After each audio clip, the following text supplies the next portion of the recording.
Hello दोस्तों, सभी को नमस्कार। मैं हरकिरत सिंह स्वागत करता हूं केपी कॉलेज के यूट्यूब चैनल पर। और आज का जो हमारा टॉपिक है ये है ज्वार भाटा। ठीक है, ज्वार भाटा जो टॉपिक है आपके कंपटीशन का भी है और कॉलेज का भी है। चलिए हम ज्वार भाटा के बारे में समझते हैं कि ज्वार भाटा क्या होता है। तो ज्वार कहते हैं जब महासागरीय जल राशि जब किनारे की तरफ ऊपर उठती है तो ऊपर उठने की जो प्रक्रिया होती है उसे ज्वार कहा जाता है। और जब यानी अगर हमारे पास में ये यहाँ पे महासागर हैं, ठीक है, यहाँ से महासागर शुरू हो जाते हैं। महासागर का ये समुद्र तल है, ये वाला जो होता है ये समुद्र का तल कहलाता है, समुद्र तल। और नीचे वाला जो होता है समुद्र का बेसमेंट उसे कहते हैं नीतल कहा जाता है उसे। ये जो तल है यहाँ से जब जल राशि जो है गुरुत्वाकर्षण किसका, चंद्रमा सूर्य का गुरुत्वाकर्षण के कारण जब ये यहाँ से जल राशि ऊपर की ओर उठती है, जब ये जल राशि ऊपर की ओर उठती है तब इसे हम कहते हैं ज्वार। ये कंडीशन बन जाती है किसकी, ज्वार की। और जब ये जल राशि वापस नीचे की ओर आती है तो नीचे की ओर आती है तो इस लेवल पे नहीं है रुक के, इससे भी और नीचे जाए तब हम इसे कहते हैं भाटा। ठीक है, ये कंडीशन आ जाती है किसकी, भाटा की। ये ज्वार है, जल राशि का ऊपर की ओर उठना, तो समुद्र तल से ऊपर उठना तो ज्वार कहलाएगा, समुद्र तल से नीचे बैठना तो क्या कहलाएगा, भाटा कहलाएगा। ठीक है, अब देखिए सबसे पहले हम देखते हैं कि उत्पत्ति का कारण क्या है। ज्वार भाटा की उत्पत्ति का मुख्य कारण जो है वो क्या है। तो देखिए ज्वार भाटा की अगर हम बात करते हैं तो ज्वार भाटा प्रत्येक तट पर आते हैं और यहाँ पर क्या लगता है कि चंद्रमा हमारे करीब है तो चंद्रमा का यहाँ पे गुरुत्वाकर्षण बल काम करता है, गुरुत्व बल। तो गुरुत्व बल की अगर हम बात करें कि जो चंद्रमा का गुरुत्व बल है, चंद्रमा और सूर्य, पृथ्वी पर चंद्रमा का जो गुरुत्व बल लगता है वो लगता है 11 इकाई बल लगता है। और जबकि सूर्य का जो बल लगता है वो लगता है 5 इकाई। यानी पृथ्वी पर जो गुरुत्व लगता है जिस वजह से ज्वार भाटा आते हैं उनमें स्ट्रांगली किसका कारण है, मुख्य कौन है इसमें योगदान देता है, वो चंद्रमा देता है। क्यों देता है, क्योंकि चंद्रमा की जो दूरी है वो अपनी पृथ्वी से औसतन अगर हम बात करें तो औसतन दूरी हमारे पास बनती है 3,84,365 किलोमीटर। ये दूरी है 3,84,365 किलोमीटर पृथ्वी से चंद्रमा की औसत दूरी है। और यही अगर हम बात करें सूर्य की औसत दूरी तो ये आती है 14.92 करोड़ किलोमीटर, 92 करोड़ किलोमीटर। अब देखिए ये बहुत दूर है, यानी कि पृथ्वी से बहुत दूर है, इसलिए मुख्य कारण कौन बनता है, चंद्रमा बनता है। तो चंद्रमा की कितनी इकाइयाँ काम करती हैं, कितना गुरुत्व काम करता है, तो इसकी 11 इकाइयाँ काम करती हैं, इसकी 5 इकाइयाँ काम करती हैं। ठीक है, कहने का मतलब ये हुआ कि पृथ्वी पर ज्वार भाटा लाने का अधिकतर जो प्रभाव है वो किसका है, चंद्रमा का है, वो इस अनुपात में है। आपसे ये पूछा जा सकता है कि चंद्रमा और सूर्य का गुरुत्व बल बताइए। ज्वार भाटा के समय लगने वाला जो गुरुत्व बल है वो चंद्रमा और सूर्य का अनुपात कितना है, तो 11:5। लेकिन ये बात आपने अच्छी तरीके से ध्यान रखनी है कि वहाँ अगर आपसे पूछ लिया जाए कि सूर्य और चंद्रमा का अनुपात कितना है तो कितना आ जाएगा, 5:11। क्वेश्चन यहीं से बनते हैं और बिल्कुल सिंपल के सिंपल क्वेश्चन ही क्या हो जाते हैं, गलत हो जाते हैं। चलिए आगे देखिए, हम चंद्रमा की बात कर लेते हैं क्योंकि चंद्रमा इम्पोर्टेंट है। तो चंद्रमा की बात करें तो चंद्रमा जो है इसका पृथ्वी के चारों ओर जो चक्कर है, पृथ्वी के चारों ओर जो घूमता है उसका जो पथ है, पथ की बात करते हैं। चंद्रमा का जो पथ है ये पथ कैसा है, दीर्घ वृत्ताकार इसका पथ है। यानी ये एक वृत्त के रूप में नहीं है, ऐसा नहीं कि ये चंद्रमा का पथ है और यहाँ पृथ्वी है सेंटर में, कि यहाँ पृथ्वी है, ऐसा नहीं है। कैसा है, कंडीशन इस तरीके की है कि थोड़ा सा ये वाला सिस्टम कि यहाँ हमारे पास में अर्थ है और ये हमारे पास में मून है, ये यहाँ पे मून का पथ है। तो मून जो है कभी तो पृथ्वी से बहुत अधिक दूर चला जाएगा और कभी बहुत अधिक नज़दीक आ जाएगा, ठीक है, कभी तो वो बहुत अधिक नज़दीक आ जाता है। तो ये कंडीशन आपको ध्यान रखनी है यहाँ पे। जब ये दूर होता है तो उसे कहते हैं अपभू, अपभू। और जब ये दूर होता है तो अपभू कहते हैं, जब ये नज़दीक होता है तो उसे कहते हैं उपभू, उपभू। नज़दीक है उपभू और दूर है अपभू कहलाएगा। फिर देखिए इन दोनों के बीच का जो डिस्टेंस है वो कितना रह जाता है, तो यहाँ पे डिस्टेंस जो हमारे पास में आ जाएगा ये बनेगा 3,70,000, ठीक है, यानी 3,70,000। और यहाँ अगर हम बात करते हैं तो यहाँ इन दोनों के बीच की दूरी होती है 4,02,000 किलोमीटर, ठीक है, 4,02,000 किलोमीटर आती है। एवरेज जब हम देखते हैं तो वो 3,84,000 के समथिंग आ जाता है, ठीक है। तो ये चीज़ थी यहाँ पे इन दोनों के बीच का।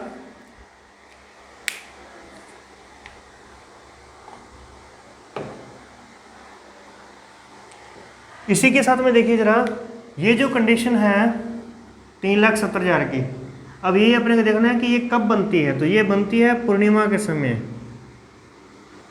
और ये बनती है अमावस्या के समय, अमावस्या। अब हम ये देख लेते हैं कि ये अमावस्या और पूर्णिमा कैसे बनते हैं। तो देखिए जरा, ये पूर्णिमा के टाइम पे है, ये अमावस्या के टाइम पे है, ठीक है। अब हम यहाँ पर देखते हैं कि यहाँ हमारे पास में सूर्य है और इस सूर्य के चारों ओर चक्कर लगाती है पृथ्वी। और पृथ्वी का भी पथ कैसा है, दीर्घवृत्ताकार पथ है। पृथ्वी का जो पथ है वो भी कैसा है, दीर्घवृत्ताकार है। और पृथ्वी के चारों ओर चक्कर लगाता है चंद्रमा।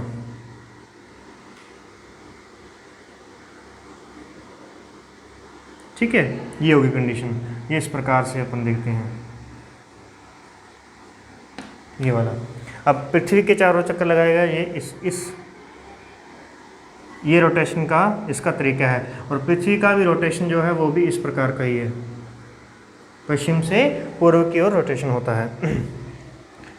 अब देखिए होता क्या है कि जब, हाँ यहाँ देखो, जब सूर्य, चंद्रमा और पृथ्वी तीनों एक सिद्ध में हो, सूर्य, चंद्रमा और पृथ्वी, या सूर्य, पृथ्वी और चंद्रमा, ठीक है, ये छोड़ देते हैं तो भी ये तीनों एक सिद्ध में है ना। कई बार चंद्रमा जो है वो यहाँ भी तो आएगा ना, घूम करके इसके चारों चक्कर लगा रहा है, तो कभी तो चंद्रमा सूर्य और पृथ्वी के बीच में आएगा, तब भी वो एक सिद्ध में होंगे।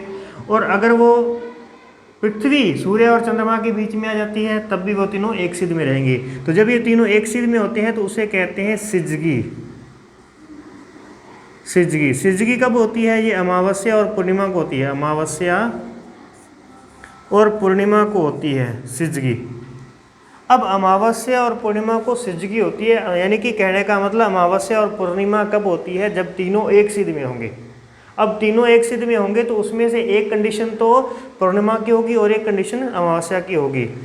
तो यहाँ देखिए जरा, एक बात और आपको अच्छे से ध्यान रखनी है कि चंद्रमा का जो परिक्रमण पथ है, चंद्रमा का पृथ्वी के चारों ओर क्या करता है, परिक्रमा करता है। उसका जो पथ है वो तो दीर्घवृत्ताकार है, और उसका पथ की अगर हम बात करें कि कितना झुका हुआ है, पृथ्वी के साथ कितना झुकाव रखता है, तो वो 5 डिग्री का झुकाव रखता है, 5 डिग्री का झुकाव रखता है। यानी अगर एक जगह पे पृथ्वी है हमारे पास में तो उसका पथ वो सीधा ऐसे नहीं घूमता, वो उसके चारों ओर इस तरीके से नहीं घूमता, उसका पथ थोड़ा इस तरीके से है, ठीक है, यानी इस प्रकार से रोटेशन करेगा वो, इस प्रकार से ऐसे, यानी टेढ़ा हो जाएगा, ठीक है, इस प्रकार से टेढ़ा हो जाएगा। जिस वजह से यहाँ पर अगर हम देखते हैं कि अगर तो ये सीधे बिल्कुल सिद्ध में हो कि यहाँ से सूर्य है, सूर्य की लाइट आ रही है, यहाँ बीच में पृथ्वी है और इस पृथ्वी के बाद में यहाँ चंद्रमा है, तो सूर्य की किरणें चंद्रमा पर नहीं पड़ेगी। तो सूर्य की किरणें चंद्रमा पर नहीं पड़ेंगी तो ये तो अमावस्या बन जाएगा, चंद्रमा दिखेगा ही नहीं। और ऐसे ही जब ये चंद्रमा बीच में आ जाएगा तब सूर्य की किरणें चंद्रमा पर पड़ेंगी, लेकिन पृथ्वी से फिर भी चंद्रमा नहीं दिखाई देगा, फिर तो ये दोनों ही कंडीशन अमावस्या की बन जाती। लेकिन ऐसा नहीं है, यहाँ इसका झुकाव कितना है, 5 डिग्री, जिस वजह से यहाँ पर कंडीशन बनती है कौन सी, पूर्णिमा की और यहाँ बनती है अमावस्या। यहाँ बनता है पूर्णिमा और यहाँ पे क्या बनता है, अमावस्या बनता है। यानी अमावस्या कब बनेगा, जब सूर्य और पृथ्वी के बीच में चंद्रमा होता है तो अमावस्या है। जब सूर्य और चंद्रमा के बीच पृथ्वी होती है तब पूर्णिमा बनती है। क्लियर, ये बातें अपने को यहाँ पे ध्यान रखनी है। ये कंडीशन क्या होगी, सूर्य पृथ्वी और चंद्रमा। क्लियर, ये बात होगी यहाँ पे पूर्णिमा की। और अमावस्या की बात करें तो अमावस्या के समय क्या होता है, सूर्य, चंद्रमा और पृथ्वी। ठीक है, ये आपने ध्यान रखना है। इस प्रकार से होती है ये कंडीशन। ओके, ये तो थी अमावस्या और पूर्णिमा की बात। अब आप यहीं से ही आइडिया लगा सकते हैं कि जब अमावस्या है तो चंद्रमा और सूर्य एक तरफ हैं, ये चंद्रमा और ये सूर्य एक तरफ है पृथ्वी के, यानी यहाँ पर 16 इकाइयाँ काम करेंगी। यहाँ पर कितनी इकाइयाँ काम करेंगी, 16 इकाइयाँ काम करेंगी। उसी प्रकार से जब ये चंद्रमा पीछे आ जाएगा तब भी ध्यान रखना है कि तब भी यहाँ पर कितनी इकाइयाँ काम कर रही हैं, 16 इकाइयाँ काम कर रही हैं। ये भी खींचने काम कर रहा है, ये भी अपनी तरफ से पृथ्वी पर गुरुत्वाकर्षण बल लगा रहा है। तो 11 इकाई चंद्रमा लगाता है, 5 इकाइयाँ सूर्य लगाता है, तो बन जाती है हमारे पास में 16 इकाइयाँ। ठीक है, यानी अमावस्या और पूर्णिमा को सबसे ऊंचे ज्वार आएंगे। सबसे ऊंचे ज्वार कब आएंगे, अमावस्या और पूर्णिमा को आएंगे। इसकी डिस्कशन अपन आगे करते हैं। चलिए आगे देखते हैं। चंद्रमा के बीच औसतन दूरी हमने देख ली, उसकी गुरुत्व की बल देख लिया, 5 डिग्री उसका झुकाव हमने देख लिया। फिर हम देखते हैं कि चंद्रमा की परिक्रमण गति और घूर्णन गति, क्योंकि चंद्रमा अपने अक्ष पर घूम भी रहा है और आगे आगे पृथ्वी के भी चारों ओर चक्कर लगा रहा है। तो पृथ्वी की चंद्रमा की परिक्रमण गति और घूर्णन गति दोनों एक जितनी ही हैं। 27 दिन 5 घंटे और लगभग 48 मिनट के आसपास। ठीक है, 27 दिन 5 घंटे और 48 मिनट हो जाएंगे, यानी ये लगभग हमारे पास बन जाता है। यानी इसको जो माना गया है वो कितना, तो ये मान दे 28 दिन। ठीक है, औसतन इसको कितना माना गया, 28 दिन। लेकिन नक्षत्र विज्ञान के अंदर चंद्रमा का जो समय दिया गया है वो दिया गया है 30 दिन का। चंद्रमा को जो यानी समय डिसाइड किया गया इसका वो कितना है, 30 दिन का कहा गया है कि चंद्रमा का परिक्रमण पथ कितना है, 30 दिन का है। ठीक है, और इस 30 दिन के आधार पर ही हम आगे कलाओं को बांटते हैं। जो चंद्रकलाएँ हैं आपने सुनी होंगी चंद्रकलाएँ। ठीक है, यानी कि कभी अमावस्या आती है, पूर्णिमा आती है, कृष्ण पक्ष आता है, शुक्ल पक्ष आता है, एकम आती है, दूज आती है, तीज आती है, वो चीज़ें सब। इसमें क्या होता है, कुल कलाएँ कितनी होती हैं इसकी, कुल कलाएँ, ठीक है, कुल चंद्र कलाएँ जो होती हैं वो 16 होती हैं। 1 से 14 तक, 1 से 14 तक या तो कृष्ण पक्ष होगा या शुक्ल पक्ष होगा। ठीक है, यानी कहने का मतलब कृष्ण पक्ष की एकम, तो उस समय क्या होता है, यहाँ से बात करते हैं शुक्ल पक्ष की एकम, तो शुक्ल पक्ष की एकम के अंदर क्या होता है, थोड़ा सा चंद्रमा दिखाई देता है, फिर दूज में और अधिक दिखाई देता है। इस प्रकार से शुक्ल पक्ष की जब 14 हो जाती हैं तब जाकर के 15वीं को क्या हो जाता है, पूर्णिमा आ जाती है। ठीक है, फिर पूर्णिमा के बाद में फिर चंद्रमा घटने लग जाता है, कम दिखाई देने लग जाता है, और कम दिखाई देते देते अंतिम कृष्ण पक्ष का जो अंतिम दिन होता है वो अमावस्या होती है। ठीक है, यानी इस प्रकार से ये रोटेशन चलेगा। तो ये हमारे पास में जो साइड है ना, ये वाली जो साइड है, इस साइड को हम क्या कहेंगे, कृष्ण पक्ष कहेंगे, ये वाला कृष्ण पक्ष। ठीक है, यहाँ से कृष्ण पक्ष है, यहाँ आ जाएगा, और यहाँ से शुक्ल पक्ष की शुरुआत होती है। शुक्ल पक्ष की शुरुआत होती है अमावस्या के बाद। ठीक है, शुक्ल पक्ष एकम होती है जब थोड़ा सा चांद दिखाई देता है, तो यहाँ से चांद दिखाई देता रहेगा, फुल चांद दिखाई देगा। तो इस फुल चांद दिखाई देगा तो हम इसे कहेंगे फुल मून। इसे इस कंडीशन को क्या कहेंगे, फुल मून। ठीक है, ये कंडीशन कहलाएगी फुल मून। और शुक्ल पक्ष की जो एकम होगी, ठीक है ना, शुक्ल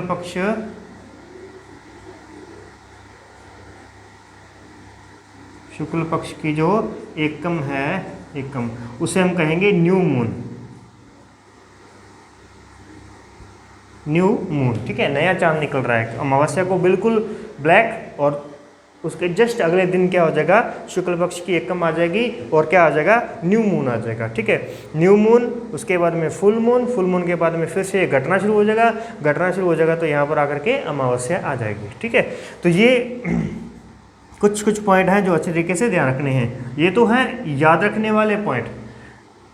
याद रखने वाले यहाँ कह दें कि इनको है तो ये सारा का सारा समझने का खेल, ठीक है। जितना अच्छे तरीके से आप इसको समझ लेंगे उतना अच्छे से आपके दिमाग में बैठेगा। यदि आप इसका रट्टा लगाएंगे तो वो आपके दिमाग में नहीं बैठेगा, क्योंकि ज्योग्राफी जो है ये डायग्राम पे ही डिपेंड करती है, ठीक है ना। अगर आपके डायग्राम्स दिमाग में सेट बैठ गए हैं तो आप अच्छे तरीके से उसको कर सकते हैं। ओके, तो ये था हमारे पास में फुल मून, न्यू मून। हमने चंद्रमा के बारे में देख लिया, और इस लास्ट देख लेते हैं कि चंद्रमा का जो प्रकाश है, हालांकि चंद्रमा का कोई प्रकाश नहीं है, लेकिन चंद्रमा के साथ में सूर्य की किरणें टकराती हैं, और वो टकराने के बाद अपने को वो चमकता है तो तब अपने को यहाँ दिखाई देता है। अगर उस पर सूर्य किरणें पड़ रही हैं लेकिन हमें वो उसका मतलब दूसरी साइड पड़ रही है, जैसे मैं यहाँ पे कह दूँ कि यहाँ पे ट्यूबलाइट लगी हुई है और इस तरफ मैंने आगे हाथ कर दिया, तो ट्यूबलाइट की किरणें यहाँ तो पड़ रही हैं लेकिन मुझे यहाँ पीछे से ब्लैक दिखाई देगा, तो ये तो होगी अमावस्या की कंडीशन, ठीक है ना। और जब ये पीछे होगा, जब ये चंद्रमा हम पृथ्वी से कहाँ होगा, पीछे होगा इस तरफ, तब सूर्य की किरणें आएंगी, यहाँ टकराएंगी और यहाँ से मुझे यहाँ पे अच्छे तरीके से दिखाई देगा, तो ये बन जाएगा पूर्णिमा की कंडीशन, ठीक है ना। ओके, तो चंद्रमा का प्रकाश जो है वो पृथ्वी पर आने में कितना समय लेता है, 1.16 सेकंड, ठीक है, 1.16 सेकंड। जबकि सूर्य का जो प्रकाश है वो पृथ्वी पर आने में कितना समय लेता है, 8 मिनट और 16 सेकंड यहाँ बन जाते हैं, या 20 सेकंड आ जाता है कई बार यहाँ पे, ठीक है। 8 मिनट 16 सेकंड 20 सेकंड यहाँ पे हो सकता है, कोई भी आ सकता है, कोई दिक्कत नहीं है, दोनों में से एक सही होगा। ओके, तो ये था हमारे पास में चंद्रमा के बारे में कुछ, और चंद्रमा की वजह से ही ज्वार उत्पन्न होगा। अब देखिए, अब हम आगे बढ़ते हैं, अब हम ज्वार भाटा के प्रकार देखते हैं। उत्पत्ति हमने देख ली, और उत्पत्ति के साथ साथ उसकी चंद्रकलाओं को, चंद्रमा के बारे में देख लिया है। अब देखिए, इसको आप तब तक स्क्रीनशॉट ले लेना।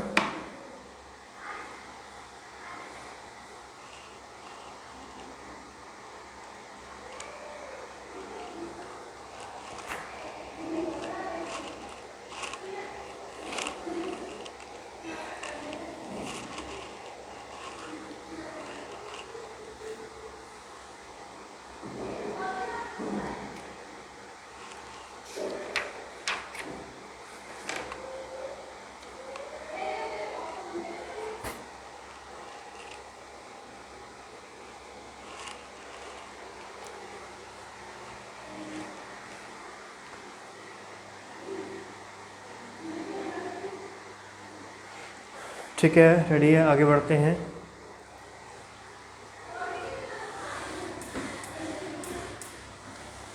और एक बात और ध्यान रखिएगा कि चंद्रमा का हम ओनली 58% एरिया ही देख सकते हैं, ओनली 58% भाग ही हम देख सकते हैं, बाकी भाग हमेशा के लिए अंधेरे में ही रहता है।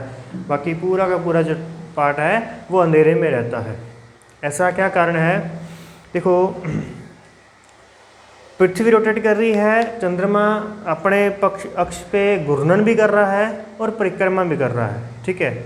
जैसे वो थोड़ा सा रोटेट होता है उतने में वो आगे बढ़ गया, फिर रोटेट हुआ, फिर आगे बढ़ गया, फिर रोटेट हुआ, फिर आगे बढ़ गया। पृथ्वी को यहाँ पर हमने मान लिया तो यहाँ से रोटेशन होती गई, लेकिन वो आगे भी बढ़ता गया। तो जो पार्ट उसका बैक साइड में है ना, वो बैक साइड में ही रहता है, वो कभी भी हमें आगे दिखाई नहीं देता है, ठीक है। तो 58% ही हिस्सा हम देख सकते हैं चंद्रमा का। ओके, अब देखिए जरा ज्वार के प्रकार, ठीक है।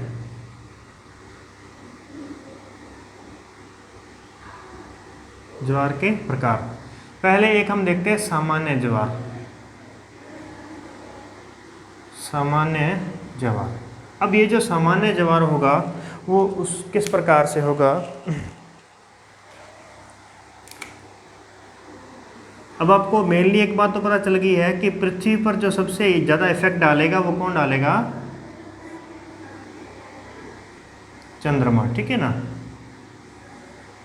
ये चंद्रमा है, ये चंद्रमा पृथ्वी के चारों ओर चक्कर लगा रहा है। किसी एक देशांतर पर हम मान के चलते हैं कि चंद्रमा इस देशांतर के बिल्कुल सामने है, देशांतर, ठीक है ना, अक्षांश देशांतर हो जाते हैं। तो किसी एक देशांतर के सामने जैसे आता है, क्योंकि ये 360 डिग्री है पृथ्वी हमारी और इस पर 360 देशांतर हैं, 360 देशांतर है। एक देशांतर है तो उसके विपरीत भी देशांतर होगा। जैसे 0 डिग्री देशांतर होता है तो 0 डिग्री देशांतर के बिल्कुल ऑपोजिट साइड में 180 डिग्री देशांतर होता है। मान लेते हैं ये ए देशांतर पर किसी समय चंद्रमा सीधा आया, उसकी सीध में आया, तो यहाँ से ज्वारीय है, यानी यहाँ पे क्या होगा, गुरुत्व बल काम करेगा, चंद्रमा का गुरुत्व बल काम करेगा, तो यहाँ पर एक जलीय राशि जो है वो ऊपर उठेगी, जलीय राशि यहाँ से ऊपर की ओर उठेगी। उसी समय उस देशांतर के प्रति देशांतर पर, ए देशांतर के प्रति देशांतर पर भी क्या होगा, अब जब इस ओर जल राशि उठ रही है तो पृथ्वी क्या करेगी, अपनी ओर खींचने की कोशिश करेगी। कहने का मतलब कि जब हम ऐसे कर लेते हैं कि आपने बाइक के ऊपर गेहूं की बोरी रखी होती है, ठीक है ना, बाइक के ऊपर मान लो आपने गेहूं की बोरी रखनी है। अब गेहूं की बोरी जो है, ऐसा तो है नहीं आप एक किनारे में करके रख लोगे, आप उसके बीचों बीच रखोगे ना, ताकि वो इधर भी ना गिरे और इधर भी ना गिरे। तो ऐसे में क्या होता है कि आपने बीच वाली साइड, यानी अगर आधा उधर फेंका है तो आधा उधर भी फेंक दिया, उस बोरी को, गेहूँ की जो बोरी है उसको आधा इधर फेंक दिया और आधा इधर फेंक दिया। वैसे सेम ऐसे ही अगर जलीय राशि कुछ इस तरफ उठ रही है ना, तो ये पृथ्वी अपने अपकेंद्रीय बल से उतनी ही जल राशि को दूसरी साइड में फेंक देती है, ताकि उसका लेवल जो है वो बना रहे।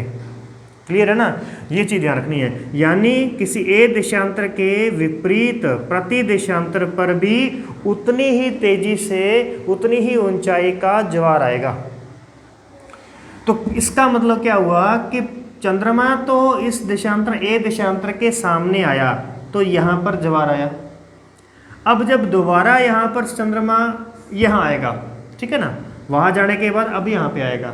उससे पहले मैं आप आपको बता दूँ कि जो यहाँ पे ज्वार आ रहा है, जो चंद्रमा के कारण आ रहा है, उसे हम कौन सा ज्वार कहते हैं, गुरुत्व ज्वार कहते हैं। गुरुत्व ज्वार कहा जाता है, या इसे जैनिथ ज्वार कहा जाता है, जैनिथ ज्वार कहा जाता है, या इसे प्रत्यक्ष ज्वार कहा जाता है। ये प्रत्यक्ष ज्वार होता है। यहाँ पे जो हम इसको नाम देंगे, ये किस कारण से, अपकेंद्रीय बल से आएगा, अपकेंद्रीय बल के कारण आएगा। क्या नाम है इसका, नादिर ज्वार इसको कहा जाता है, नादिर ज्वार इसे कहते हैं, और या फिर इसे कहते हैं अप्रत्यक्ष ज्वार, अप्रत्यक्ष ज्वार इसे कहा जाता है। क्लियर है। अब देखिए मैं इसकी जैसी ही दूसरी कंडीशन बना देता हूँ यहाँ पर, ठीक है, और इस बार मून जो है यहाँ पे आ चुका है, यानी उसके रोटेट करके दूसरी साइड में आ चुका है। यानी अब ये कौन सी पोजीशन पे आ गया, मून आ चुका है बी पोजीशन पे। ओके, बी पोजीशन पर मून आया, तो जब मून बी पोजीशन पे आएगा तो बी पोजीशन पर कौन सा ज्वार आएगा, गुरुत्व ज्वार आएगा, ना जेनिथ ज्वार आएगा, प्रत्यक्ष ज्वार आएगा। यानी इस पोजीशन पर कौन सा आएगा, प्रत्यक्ष ज्वार आएगा। यहाँ पे प्रत्यक्ष किस कारण से, चंद्रमा के गुरुत्व के कारण यहाँ प्रत्यक्ष ज्वार आ रहा है। तो यहाँ जब प्रत्यक्ष ज्वार आ रहा है तो इसके बिल्कुल विपरीत देशांतर पर क्या होगा, अप्रत्यक्ष ज्वार आएगा, अप्रत्यक्ष ज्वार आएगा। क्लियर, इतनी बात समझिए आप कि मून यहाँ पे है तो बी देशांतर पर प्रत्यक्ष ज्वार हुआ और ए देशांतर पर अप्रत्यक्ष हुआ। कितने टाइम में, अब देखो यहाँ पे कितना टाइम हुआ है अभी तक।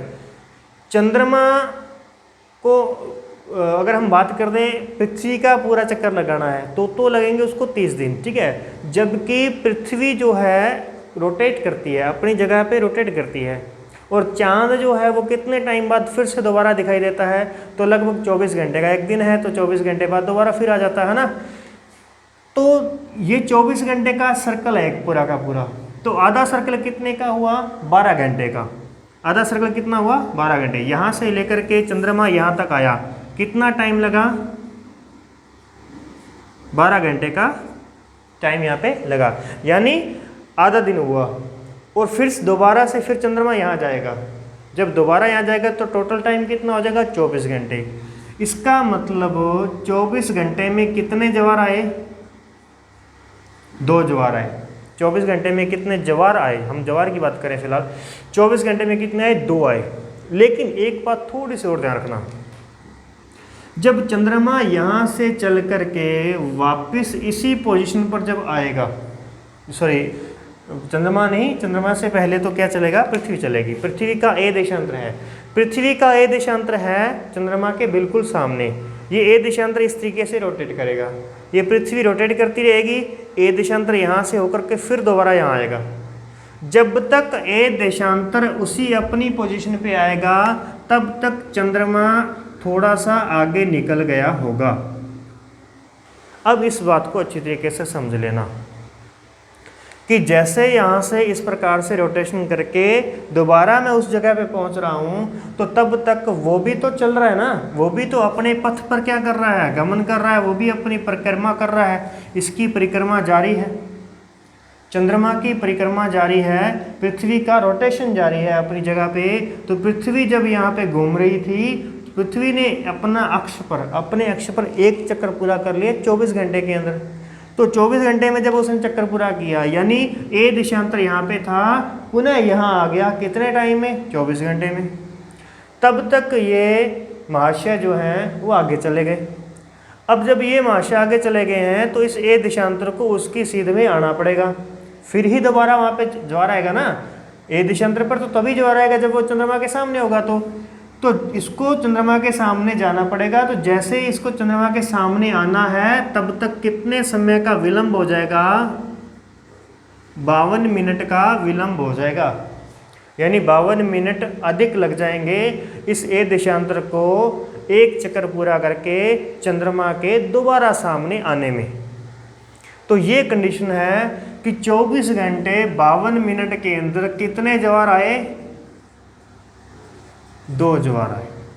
24 घंटे 52 मिनट में कितने ज्वार आ चुके हैं? 2 ज्वार आ चुके हैं। तो इसका मतलब एक ज्वार बाटा में, एक ज्वार के अंदर, एक ज्वार के बाद दूसरा ज्वार के अंदर कितना समय लगेगा? तो 12 घंटे 26 मिनट का समय लगता है। 26 मिनट का समय लगता है। तो ध्यान रखिएगा, प्रत्येक तट पर एक दिन में कितने ज्वार आते हैं?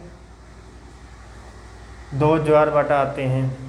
कितना समय लगता है उन 2 ज्वार बाटाओं को? 24 घंटे 52 मिनट का समय लगता है। ठीक है, तो यहाँ पर एक बात ध्यान रखिएगा, पहले एक ज्वार आया, ज्वार के बाद में फिर बाटा आएगा, फिर ज्वार आएगा और फिर यहाँ पे बाटा आएगा। अब पूरे दिन में, ये पूरे दिन का शेड्यूल है, यानी इसमें तो लगा टाइम कितना? 24 घंटे 52 मिनट का। ठीक है, अब एक ज्वार के बाद दूसरा ज्वार का कितने टाइम में आया था? एक ज्वार के बाद दूसरा ज्वार कितने टाइम में आया था? 12 घंटे 26 मिनट में, क्योंकि 2 ज्वार में टाइम है ना 24 घंटे 52 मिनट का। तो एक ज्वार में कितना रहेगा? 12 घंटे 26 मिनट का रहेगा। तो यहाँ रहेगा 12 घंटे 26 मिनट। ठीक है, एक ज्वार के बाद दूसरा ज्वार आएगा 12 घंटे 26 मिनट के बाद आएगा।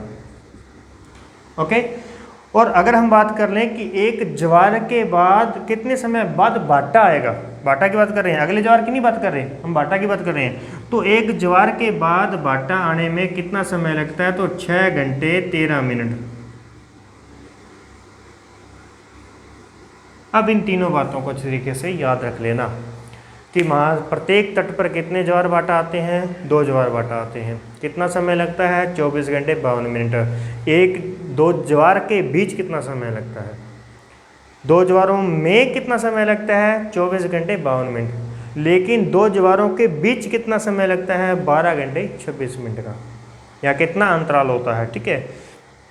और एक ज्वार के बाद कितने समय बाद भाटा आता है, तो 6 घंटे 13 मिनट। 6 घंटे 13 मिनट तक पानी ऊपर रुका रहेगा और उसके बाद पानी नीचे जाना लगेगा, ठीक है, और फिर पानी नीचे रुका रहेगा। उतने समय में दूसरी तरफ ज्वार रहेगा, तो जब उस तरफ ज्वार रहेगा तब इधर भाटा रहेगा, जब इस तरफ ज्वार बनेगा तो तब इस तरफ क्या रहेगा, भाटा रहेगा, ठीक है। तो ये होता है दोलन, ठीक है, महासागरों का दोलन होता है। इसको आगे सिद्धांत में पढ़ेंगे कि ये भी सिद्धांत भी दिए गए हैं किसी के द्वारा, ठीक है। तो ये बात होगी क्लियर हमारे पास में ज्वार भाटा के बारे में। एक तरफ प्रत्यक्ष ज्वार आएगा तो दूसरी तरफ अप्रत्यक्ष आ जाएगा, और जब यहाँ प्रत्यक्ष आएगा तब उधर अप्रत्यक्ष आ जाएगा, यानी एक ही जगह पर। ये देखो यहाँ चंद्रमा था तो ए पर ज्वार आया, फिर यहाँ चंद्रमा था तो फिर यहाँ ए पर ज्वार आया, यानी ए पर दो ज्वार आए, दोनों के बीच में डिस्टेंस कितने का हो गया 12 घंटे, और अतिरिक्त समय और लगा तो 12 घंटे 26 मिनट। ऐसे समझना है इसको, ठीक है। तो मेरे प्यारे विद्यार्थियों, अब अपने को देख लेते हैं आज की क्लास में कितना टाइम हो चुका है।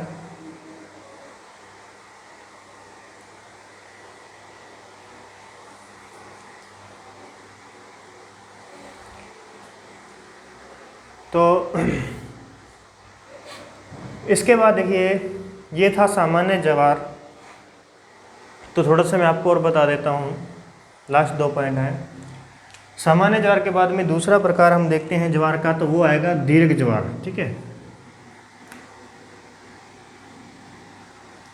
दीर्घ ज्वार, इसमें कोई चेंजिंग नहीं है, कोई बड़ी बात नहीं है। इसमें क्या है, इसमें एक कंडीशन चलेगी पूर्णिमा और अमावस्या की, यानी दीर्घ ज्वार कब आता है, पूर्णिमा और अमावस्या को आते हैं।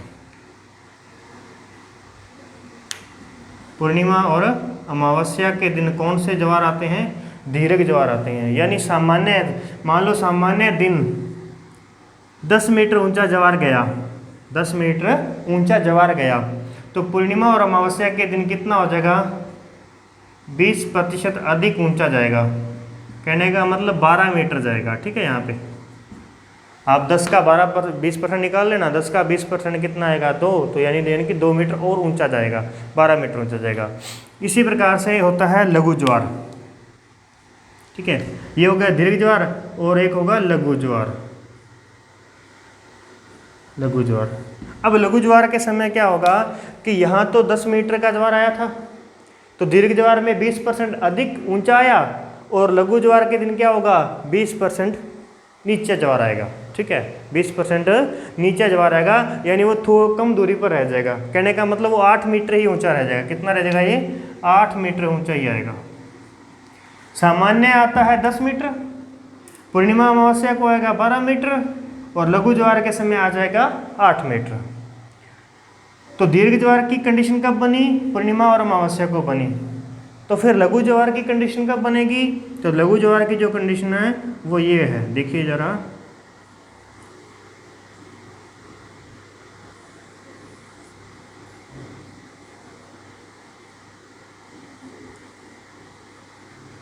ये कंडीशन है, ठीक है। जब सूर्य, चंद्रमा और पृथ्वी एक सिद्ध में हो तो पूर्णिमा और अमावस्या होती है, तो आएगा दीर्घ ज्वार।